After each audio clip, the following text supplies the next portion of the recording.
अभी जो आप मोसाद का बहुत नाम सुनते होंगे, इसराइल की जो एक्सटीरियर इंटेलिजेंस एजेंसी है, और उस वक्त ईरान की थी सेवक, इन दोनों ने बहुत आपस में इंटरेक्शंस की, इंटेलिजेंस शेयरिंग की। 1948 में अरब इसराइल वॉर भी हुई। जो इसराइल का क़याम वजूद में आ गया और यूएन ने उनको एक मैंडेटेड टेरिटरी अलॉट कर दी, तो इमीडिएटली सऊदी अरेबिया ने, सीरिया ने, इजिप्ट ने और पैलेस्टीनियन स्टेट्स के जो लोग थे उन्होंने हमला कर दिया इसराइल के ऊपर। बट ईरान जो था ना, वो इस प्लान के अगेंस्ट था शुरू से ही। तो स्ट्राइक पैकेजेस में आप स्वीप एयरक्राफ्ट भेजते हैं, तो पहले आके F-35 वगैरह आए और उन्होंने PVR फायर करके एयर डिफेंस सिस्टम फारिग कर दिया ईरान। तो ईरान के पास S-300 मिसाइल सिस्टम है, बवार उनके पास 373, वो अपना एक एयर डिफेंस सिस्टम, वो तो बिल्कुल ही ख़त्म कर दिया उन्होंने। फिर उनके स्ट्राइक एयरक्राफ्ट आए, एयर डोमिनेंस के जो एस्कॉर्ट्स होते हैं 15 और F-16 बॉम्बिंग करने के लिए आए। अब यहाँ पे जो आप उसकी डैमेजेस की बात करें, तो उन्होंने स्पेसिफिकली फॉर्दो न्यूक्लियर प्लांट को और इस्फहान को और जो नतांज उसी को टारगेट किया था। अस्सलाम वालेकुम and welcome to fact talk. मेरा नाम समीहा यूसुफ है और आज के एपिसोड में हम बात करने वाले हैं ईरान और इजराइल के रीसेंट आउटब्रेक के बारे में, जो कि स्टार्ट हुआ जून 13 को, जब इजराइल ने टारगेटेड स्ट्राइक कैरी आउट की ईरानियन सॉइल के ऊपर, क्लेमिंग के ईरान न्यूक्लियर एक्टिविटीज़ कंडक्ट कर रहा है। इसके जवाब में ईरान ने भी मिसाइल और ड्रोन जो है वो इजरायली सॉइल के ऊपर टारगेट किए या फायर किए। तो इट्स इम्पॉर्टेंट टू अंडरस्टैंड कि ये कॉन्फ्लिक्ट बहुत रीसेंट नहीं है, it date backs years and decades even. तो अभी के कॉन्फ्लिक्ट को समझने के लिए हमारे लिए ज़रूरी है कि ये समझना कि स्टार्ट कहाँ से हुआ और कब इस स्टेज तक पहुँचा। हमारे साथ मौजूद हैं हारिस अकाहेल। हारिस, आप हमें इस कॉन्फ्लिक्ट की रूट्स के बारे में बताएं कि ये स्टार्ट कहाँ से हुआ, ईरान और इजराइल के रिलेशनशिप कैसे थे, स्पेशली 1948 में जब इजराइल ने क्लेम किया बीइंग अ स्टेट और ईरान में भी रेवोल्यूशन नहीं था, जो शाह का टाइम था। तो आप हमें इसके बारे में कुछ बताएं। अच्छा समिया, इस प्रोग्राम के शुरू में मैं एक डिस्क्लेमर चलाना चाहता हूँ, जिसको उर्दू में दस्तबरदारी भी कहते हैं और इंतबा भी कहते हैं, कि अगर आप जज्बाती हैं और आपके कोई रिलीजियस सेंटिमेंट्स हैं मतलब मजहबी रुझान है, तो फॉरेन पॉलिसी के जो भी डायमेंशंस के टॉपिक्स होते हैं या आप उसको समझना चाहते हैं, वो आप फिर नहीं समझ सकते, क्योंकि ये डोमेस्टिक कंजम्पशन के लिए चीज़ें अच्छी होती हैं। आप रिलीजियस फर्वर को ऊपर बढ़ाते हैं, आप अपने जज्बात लेके चलते हैं अपने मुल्क से रिलेटेड, अपने मज़हब से रिलेटेड, तो इंटरनेशनल लेवल पे ये चीज़ काम नहीं करती। तो अगर आपके जज्बात हैं और कोई रिलीजियस सेंटिमेंट्स वगैरह हैं, तो बराए करम मैं अपने व्यूअर्स को ये प्रोग्राम मत देखें। पाकिस्तानी सोसाइटी के लिए डिस्क्लेमर। हाँ, और अगर आप बाकी में समझना चाहते हैं कि इंटरनेशनल रिलेशन में पॉलिटिक्स कैसे काम करते हैं, तो प्लीज़ आप लोग देखें। हम भी इंटरनेशनल रिलेशंस के स्टूडेंट्स हैं और खुद सीख रहे होते हैं। अच्छा, अब आते हैं आपके सवाल की तरफ। डिस्क्लेमर के बाद, इसराइल 1947 में ब्रिटिश टेरिटरी थी ये, तो ब्रिटिश की जो है ना टेरिटरी का टाइम, इसको होल्डिंग का टाइम ख़त्म हो चुका था। तो यूनाइटेड नेशन ने इसके ऊपर प्लान दिया और 11 मेंबर स्टेट्स जो थी, जिसमें से इंडिया भी था, यूगोस्लाविया था, ईरान भी था, उनको कहा कि आप एक प्लान ऑफ एक्शन फॉर्मुलेट करें कि हम क्या करें इसके लिए।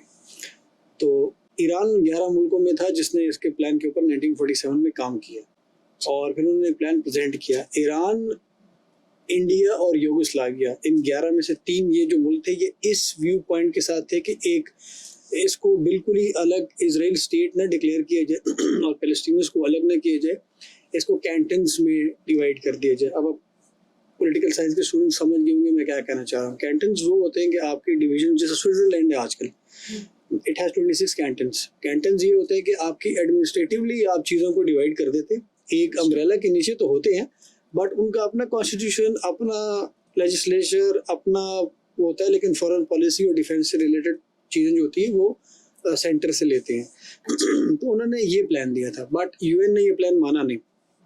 तो ईरान जो था ना, वो इस प्लान के अगेंस्ट था शुरू से ही। फिर जब इसराइल का क़याम आता है 1948 में, 1948 में, यानी पाकिस्तान बनने के 1 साल के बाद, तो ईरान ने उस वक्त भी बहुत कम मुल्क थे जिन्होंने इनको तस्लीम नहीं किया। ईरान ने भी इसको, इसराइल को तस्लीम नहीं किया, क्योंकि वो समझते थे कि फ़लस्तीनियों के साथ, पैलेस्टीनियंस के साथ बहुत ज़्यादती है जो हम ये कर रहे हैं। बट हुआ ये कि 2 साल के अंदर 1949 में, 1949 में टर्की जैसे मुल्क ने इसराइल को तस्लीम कर लिया। और same goes for Iran. Iran ने भी ऑलमोस्ट 1949-50 में इनको तस्लीम ऐसा हुआ कि डिफेक्टो एक दूसरे की एक्सेप्टेबिलिटी कर लिया। अब डिफेक्टो एक्सेप्टेबिलिटी डिप्लोमेटिक लेवल पे कैसे होती है, आजकल की अफगानिस्तान की है। उनकी गवर्नमेंट का किसी के साथ डिप्लोमेटिक रिलेशनशिप नहीं है, बट हमारा भी एम्बेसडर वहाँ बैठा हुआ है, इंडिया के भी एम्बेसी खुली हुई है, टर्की का भी एम्बेसडर ऑलमोस्ट है, चाइना का भी एम्बेसडर वहाँ पे है। तो ये एक डिफेक्टो एक्सेप्टेबिलिटी होती है ताकि ट्रेड चलती रहे, एक दूसरे के साथ बातचीत चलती रहे। तो same goes for Iran. Iran ने इसराइल को उस वक्त तकरीबन एक्सेप्ट कर लिया, ऐसे कह लें। अब ये हुआ क्यों?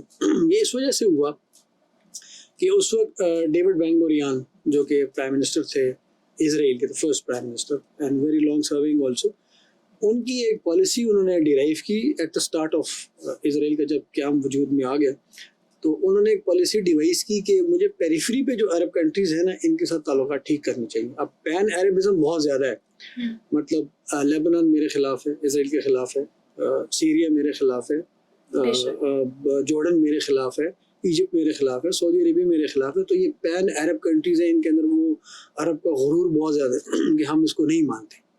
तो इनकी पेरिफेरी पे जो मुल्क है, मुझे उनके साथ ताल्लुकात ठीक करने चाहिए। तो इन्होंने टर्की के साथ और क्या कहते हैं, ईरान के साथ ताल्लुकात बेहतर करना शुरू किया। इसको पेरिफेरी डॉक्ट्रिन कहते हैं डेविड बेन गुरियन का। अब इसके लिए 1957-58 में बड़े सीक्रेट लेवल पे तो नहीं, कैसे थोड़े ओपन ही मुज़ाकरात भी हुए टर्की के प्राइम मिनिस्टर के और इसराइल के प्राइम मिनिस्टर बेन गुरियन के। और ईरान का भी कंटेंजेंट, शाह ऑफ ईरान वहाँ नहीं थे, बट उनका एक हैवी कंटेंजेंट प्रेजेंट था उस मीटिंग के अंदर।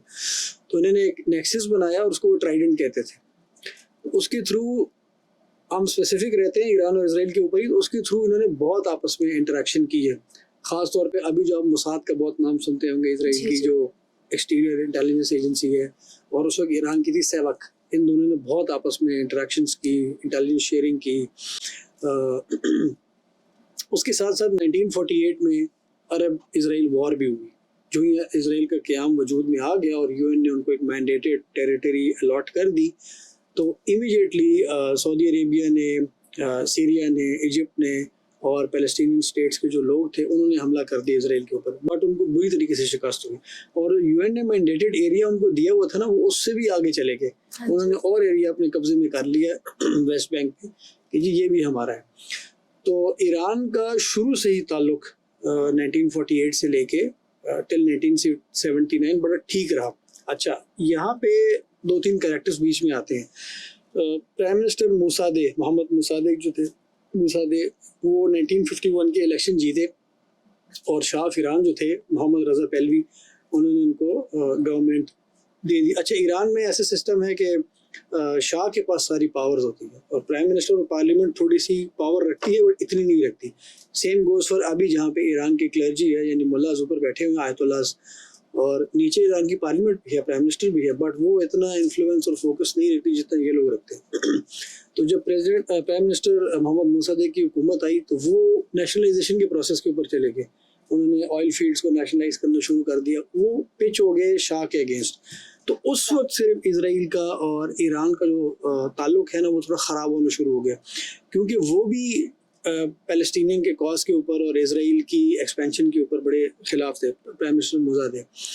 और उनके साथ साथ तालिबानी एक आयतुल्ला, बाद में कह सकते हैं आप उनको, he was friend of Ruhollah Khomeini, जो बाद में रेवोल्यूशन लेके आए, आयतुल्ला ख़ुमैनी के नाम से जाने जाते हैं। ये दोनों फ्रेंड्स थे। इन्होंने बहुत अगेंस्ट गए इनके। नवाब नाम से जो हैं एक और हमारे पास आते हैं, जो कि इसी गवर्नमेंट के साथ चल रहे थे, नवाब सफ़ावी। वो भी बड़े अगेंस्ट थे कि जी हम इसराइल के साथ क्यों नहीं ताल्लुकात रखें। बाद में सहवाग ने नवाब सफ़ावी को पकड़ा और उनको एग्जीक्यूट करा दिया, और बाद में तालिबानी को भी उन्होंने रोक के रखा, क्योंकि मुल्ला तालिबानी जो थे वो वेस्ट बैंक भी गए थे 1948 में। तो उन्होंने वहाँ पे जाके फ़लस्तीनियों का जो हाल देखा, वो वापस आके चंदे वगैरह इकट्ठे करते थे, तो उनको भी उन्होंने रोका। तो शाह ने हर तरह की, शाह ईरान जो उस वक्त थे, उन्होंने हर तरह की उनके साथ ताल्लुकात बनाए रखे। ख़ास तौर पे अगर आप देखेंगे 1967 की जो अरब इसराइल वॉर हुई है, तो उसमें ऑयल एम्बार्गोज लग गए थे। तो इसराइल को ऑयल की बड़ी ज़रूरत थी, तेल की। तो उस ज़माने में भी इलात एशकलॉन जो पाइपलाइन का प्रोजेक्ट कंसीव किया गया, यानी ईरान अपना तेल पर्शियन गल्फ से या गल्फ ऑफ अरेबियन गल्फ भी कहते हैं, वहाँ से होता हुआ ये रेड सी में लेके आते थे, और ये जो पाइपलाइन है इलात अशकलौन, इसके थ्रू होते हुए मेडिटेरेनियन सी पे लेके जाके यूरोप बेचते थे ये तेल। तो इस लेवल के इनके आपस के ताल्लुकात रहे हैं 79 से पहले, जो रेवोल्यूशन से पहले के ताल्लुकात हैं। इसी के साथ साथ आप सवाल कीजिएगा, इसी के साथ साथ इंटेलिजेंस शेयरिंग भी हो रही थी, डिफेंस कॉन्ट्रैक्ट्स भी इनके बहुत ज़्यादा थे, और सेम गोज़ फॉर ईरान इनको तेल बेचता था, और उसके अगेंस्ट इसराइल के जो एग्रीकल्चरिस्ट थे वो आते थे एग्रीकल्चर का काम करने के लिए। तो और 1970 में इन्होंने एम्बेसडर्स भी एक्सचेंज किए, और प्रॉपर एम्बेसीज भी एक दूसरे के मुल्क के अंदर खोल ली। तो ये कहना है कि जी ईरान को डे 1 से इसराइल के ख़िलाफ़ चल रहा है, तो ये बहुत गलत बात है। और आजकल जो हमारे भी मुल्क में काफ़ी सारे लोग, बहुत मैं अगेन कहता हूँ कि रिलीजियस सेंटिमेंट और वो आपका इमोशनल सेंटिमेंट क्वेश्चन भी बहुत ज़्यादा है। आप कहते हैं कि जी ईरान ही खड़ा है जो कि बात कर रहा है इसराइल के ख़िलाफ़, और अरब दुनिया खामोश हो गई। तो आप ये देखें, अरब दुनिया ने 1948 की जंग लड़ी है इसराइल के साथ, ठीक ठाक मार खाई उन्होंने। फिर 1967 की 6 डेज़ वॉर हुई, जिसके अंदर लेबनान, सीरिया, जॉर्डन, इजिप्ट चारों ने मिल के इसराइल पे हमला किया, इसराइल ने चारों को मारा, ठीक हो गया। फिर 1973 की वॉर हुई, अगेन सीरिया और इजिप्ट ने वो जंग लड़ी। स्टेलमेट भी कहते हैं कि कोई जीता नहीं हारा नहीं, बट इसराइल अगेन प्रीवेल कर गया।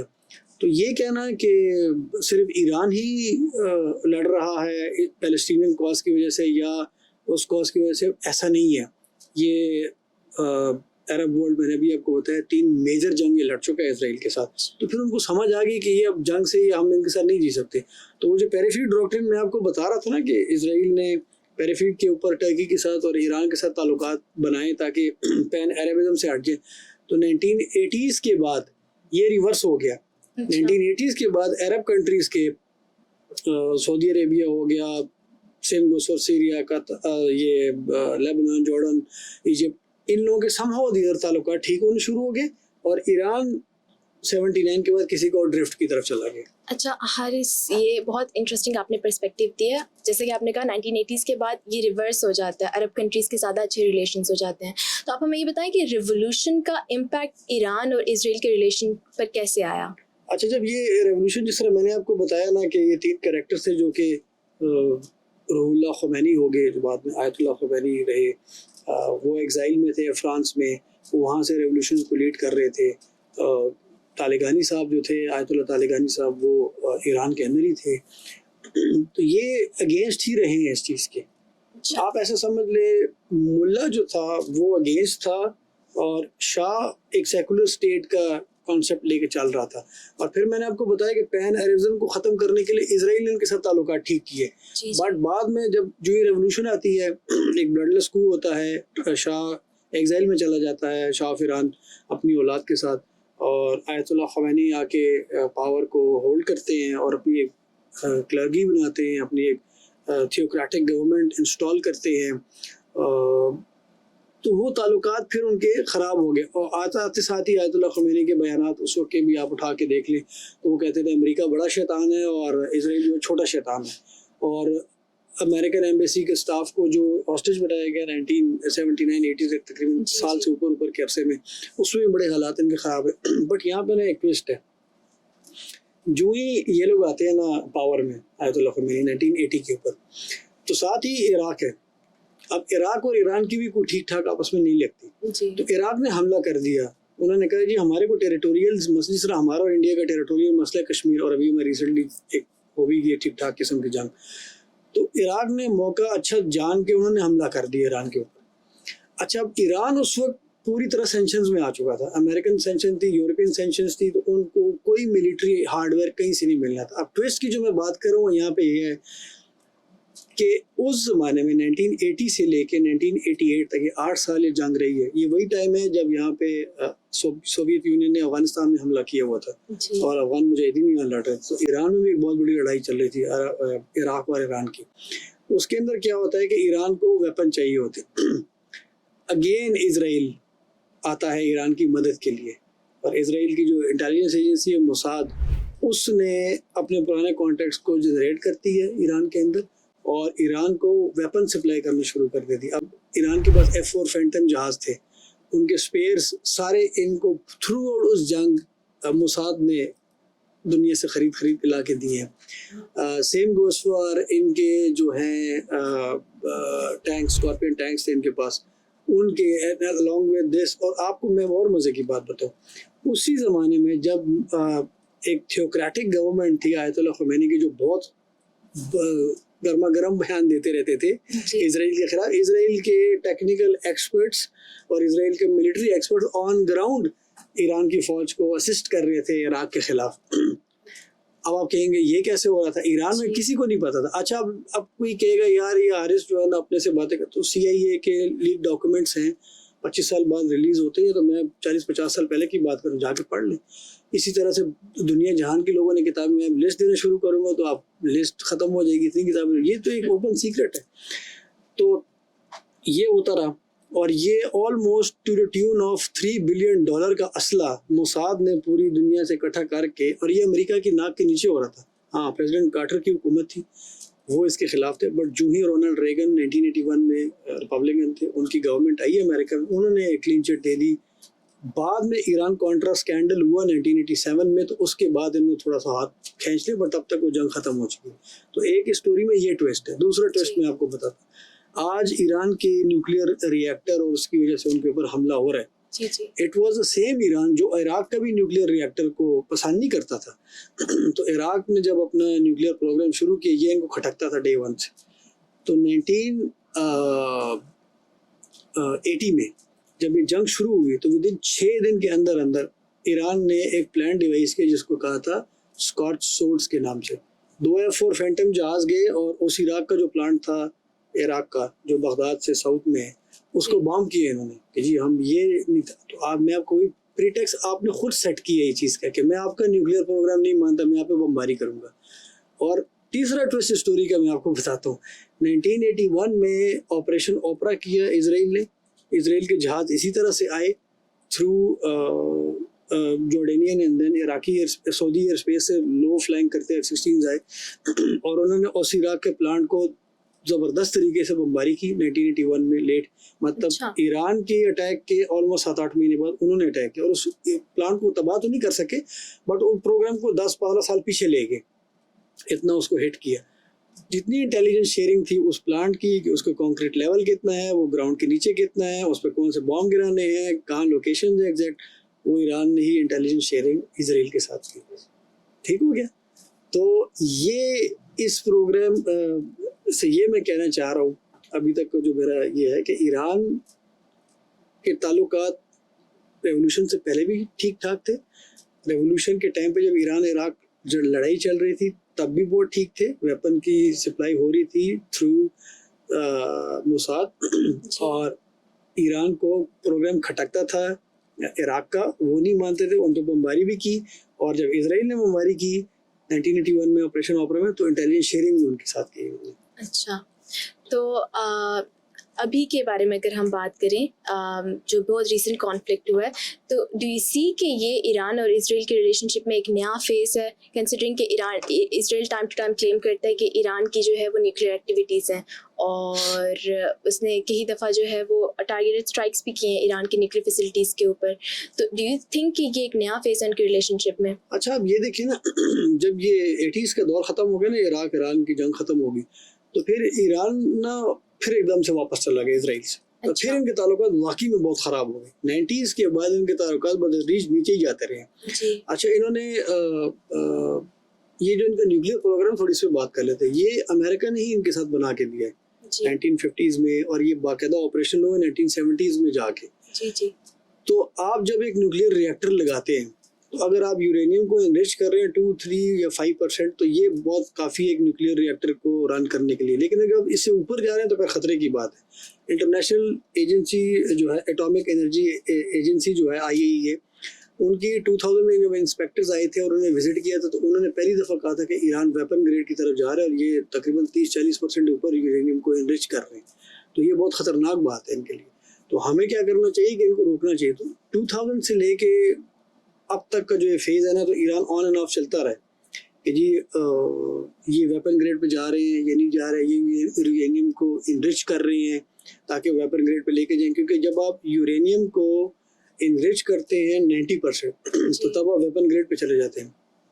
IAEA की अभी की रिपोर्ट है 1 महीने डेढ़ के पहले की कि ईरान इस वक्त 60% यूरेनियम को इनरिच कर चुके हैं और ऑलमोस्ट 400 kg उनके पास पड़ा हुआ है। जी। तो अभी भी ये वेपन ग्रेड है, बट उसके साथ फिर आपको एक्सप्लोसिव बहुत बड़े लगाने पड़ेंगे। अगर आप इसको 90% पे ले जाते हैं तो एक अच्छा वॉरहेड लगा के आप फायर कर सकते हैं। तो इसराइल को बार बार ये डर था कि, और ये अहमदीनेजाद की जब हुकूमत I as prime minister Iran, तो उन्होंने इस चीज़ को बहुत हाइप दी, बहुत बार बार इसराइल को धमकियाँ देना कि हम आपको नहीं छोड़ेंगे। तो वही वाली बात है कि इसराइल को इराक का न्यूक्लियर प्रोग्राम खटकता था और उसको उन्होंने ठीक ठाक डेंट दिया। फिर बाद में अमेरिकन जब आए 1981 पर तबाह हो गया। तो सेम गोज फॉर ये इस पेरिफेरी पे इनको पसंद नहीं है कि किसी और के पास, उनके पास तो है अनडिक्लेयर्ड कि किसी और के पास। Same goes for Iran. और इसी के लिए 2015 में परमानेंट 5 मेंबर जो है यूनाइटेड सिक्योरिटी काउंसिल के +1 जर्मनी उनके साथ, उन्होंने मुज़ाकरात की प्रेसिडेंट ओबामा की हुकूमत के नीचे, और वो मुज़ाकरात कामयाब हुए और उन्होंने इजाज़त दी इंस्पेक्टर्स को कि आके। अब इनकी 3 मेन साइट्स हैं, नतंज है जो साउथ में है तेहरान के, और इसके साथ फोर्दो है और इस्फहान है। तो फोर्दो और नतंज में तो बाकायदा यूरेनियम इन्वेस्टमेंट हो रही है, और जो इस्फहान है वहाँ से एक्सट्रैक्ट करके ला के उसको हेक्साफ्लोराइड गैस में कन्वर्ट करते हैं वहाँ पे। अच्छा। तो इन 3 प्लांट्स के ऊपर तो यूएन के जब इंस्पेक्टर्स आए तो उन्होंने बहुत उंगली उठाई। उन्होंने कहा भाई यहाँ पे तो ट्रेसेस जो हमें मिल रहे हैं, क्योंकि आप जब इनरिच करते हैं आप गायब भी करते जाते हैं साथ साथ। तो इंस्पेक्टर्स ने कहा कि ये तो हमें बहुत खतरा है, ये आप लोग इसको बहुत हाई लेवल पे इनरिच करते जा रहे हैं।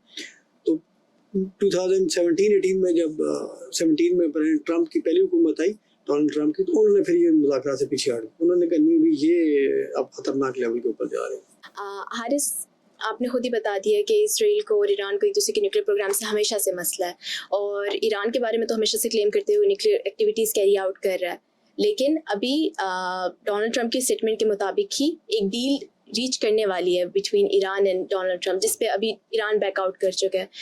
तो आपको क्या लगता है कितनी हद तक ये एक स्टंट जो है वो एक पॉलिटिकल स्टंट है फ्रॉम इजरायली साइड, और दूसरी बात ये कि कितना इस वॉर का कितना एक डैमेज अभी तक हुआ और एक्सपेक्टेड कितना है? अच्छा, ऐसा है कि इन्होंने अभी कोई ओमान के थ्रू मुज़ाकरात हुए पिछले 2-1 महीनों में, बट उसका रिजल्ट फिर नहीं निकल रहा था, क्योंकि ये इंटरनेशनल एटॉमिक एनर्जी एजेंसी जो है IAEA के इंस्पेक्टर्स को इजाज़त नहीं दे रहे थे। तो ईरान वाकई कुछ छुपाना चाह रहा था और बार बार कह रहे कि मैं पीसफुल मीन्स के लिए करो। वो मुज़ाकरात नाकाम हुए, तभी जो है ना इसराइल ने उनके ऊपर अटैक किया, और 13th की रात को एक मैसिव किस्म का जो उन्होंने स्ट्राइक पैकेजेस भेजे।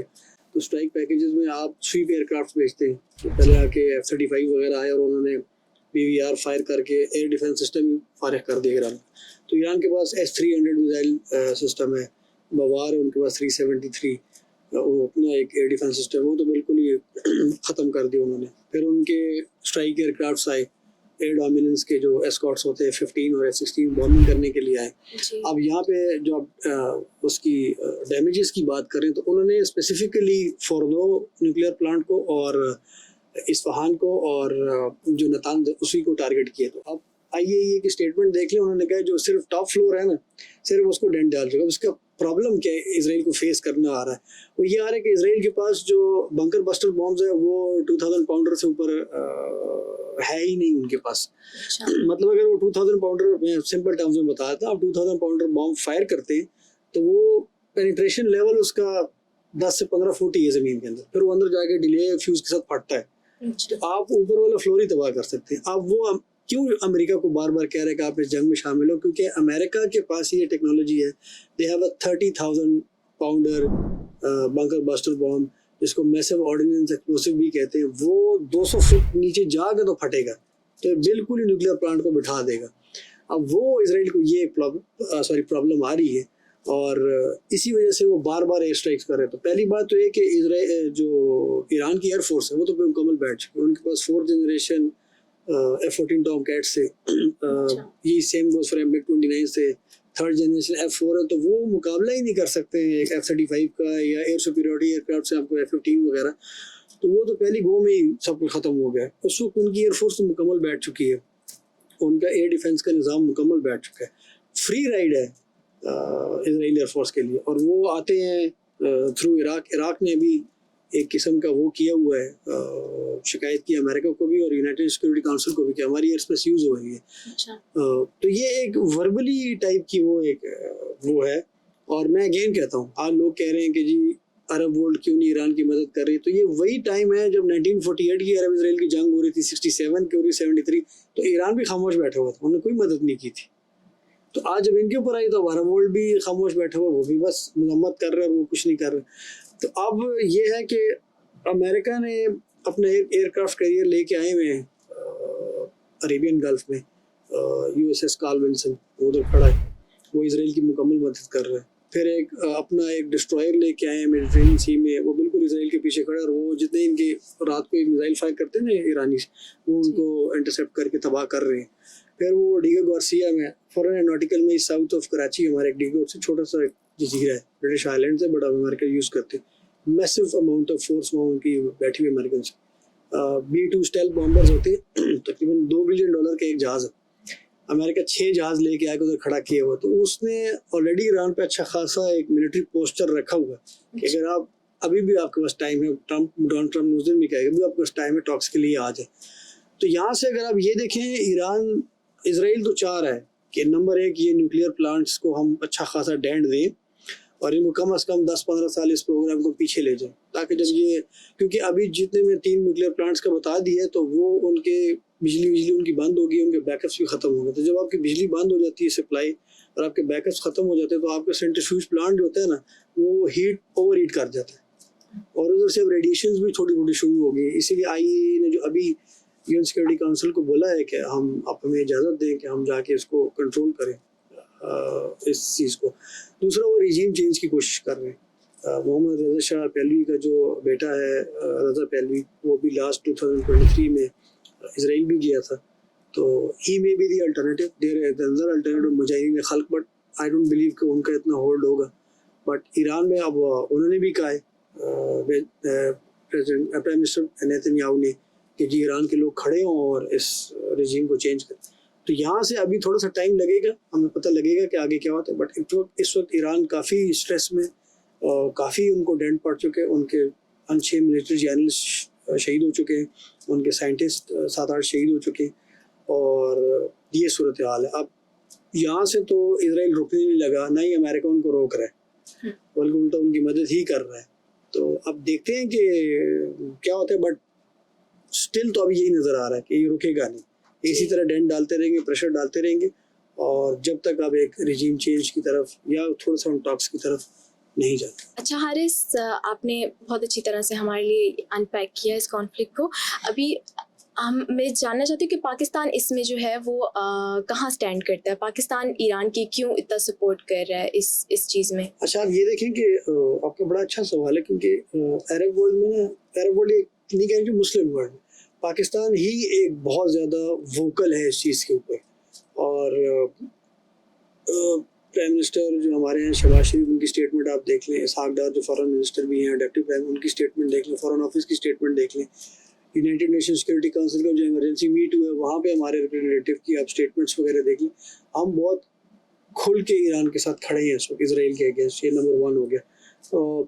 इसकी एक बहुत बड़ी वजह है क्योंकि ईरान के ना इंडिया के साथ बहुत अच्छे ताल्लुकात हैं, और जब अभी हमारे कॉन्फ्लिक्ट चला था ना इंडिया के साथ, तो ईरान 12-13 तारीख को जब जून में हमारे थोड़ा फाइट ख़त्म हुई थी, तो वो ट्रेड डील्स कर रहे थे वहाँ पे। बट हम ईरान को ये कहना चाह रहे हैं, इससे साबित करना चाह रहे हैं कि देखिए हम आपके साथ अभी भी खड़े हैं। हिंदुस्तान इस वक्त SCO का, शंघाई कॉर्पोरेशन ऑर्गेनाइजेशन का मेंबर है, उसका एक स्टेटमेंट आई है, इंडिया उससे पीछे हटा है। तो उन्होंने कहा कि हम क्योंकि वो बड़ा सख्त वर्डिंग की स्टेटमेंट थी, चाइना के थ्रू आई थी, तो उन्होंने कहा, क्योंकि चाइना भी चेयर कर रहा है उसको, तो उन्होंने कहा हम नहीं करेंगे। अब हुआ ये कि ईरान के इंडिया के साथ बहुत अच्छे ताल्लुकात हैं, और इनको एक वेवर भी मिला हुआ था चाबहार पोर्ट की कंस्ट्रक्शन के ऊपर। प्रेसिडेंट डोनाल्ड ट्रम्प ने 2019 में सैंक्शंस लगाई थी उसके ऊपर। और ईरान और इंडिया की जो ट्रेड है दैट इज़ बियॉन्ड $5 बिलियन, लेकिन अब 2019 के बाद अराउंड $2 बिलियन की है। तो वो पाकिस्तान उनको ये शो करना चाह रहे कि भाई हम ही हैं आपके। इंडिया अभी देखिए, वो इसराइल के साथ उसके बहुत अच्छे ताल्लुकात है, ऑलमोस्ट $186 मिलियन, $200 मिलियन से ऊपर की उनकी एक मैप अभी चल भी रहा होगा, ग्राफ, तो वो आप उससे देख सकते हैं कि उनकी इतनी मिलिट्री टाइज हैं इसराइल के साथ। वो इसराइल को भी नहीं नाराज करना चाह रहे, वो ईरान को भी नहीं नाराज करना चाह रहे, और हम ये प्रूव करना चाह रहे हैं कि देखें हम आपके साथ सब खड़े हैं। इंडिया बिल्कुल पीछे हट चुका है। और एक मैं आपको और मजे की बात बताऊं, इंडिया के बहुत टेक्निकल स्टाफ, लोग, स्टूडेंट्स, बिजनेसमैन ये ईरान जाते रहते हैं, और इसराइल के इंडिया के साथ बहुत डिफेंस एग्रीमेंट्स हैं। जी। तो बहुत सारी इंटेलिजेंस शेयरिंग जो है ना, ईरान की पिन पॉइंट, इनके लीडरान की, इनके मिलिट्री हार्डवेयर की, इनके इंस्टॉलेशंस की, वो इंडियंस ने ही इनके साथ शेयरिंग की है इस चीज़ के ऊपर। और वो एक कमिटेड टाइप उनका वो चल रहा है सीन, क्योंकि वो अमेरिका के साथ बहुत क्लोज है अभी एक डील करने में, इकोनॉमी की डील करने में, अमेरिका एंड इंडिया। तो वो अमेरिका को नहीं नाराज़ करना चाह रहे, ना इसराइल को नाराज़ करना चाह रहे, क्योंकि वो जरूर उस ब्लॉक की तरफ जा रहे हैं। ये आपके सवाल का जवाब हो गई। बहुत शुक्रिया हारिस आपका हमारे शो पे आने के लिए। Without a doubt Iran Israel relationship जो है बहुत कॉम्प्लेक्स है, और अगेन मिडल ईस्ट जो है वो इस वक्त एक पाउडर केक है। आपने हमें पास्ट के बारे में बताया, प्रेजेंट के बारे में, और फ्यूचर डायरेक्शन दी अबाउट ईरान इसराइल का कॉन्फ्लिक्ट और पाकिस्तान इसमें कहाँ पे स्टैंड कर रहा है। At the end of it, thank you to हमारे व्यूअर्स के लिए जो ये शो देख रहे हैं। Your support matters so much to us. Please like and subscribe our channel and tune to find out the next episode. Thank you.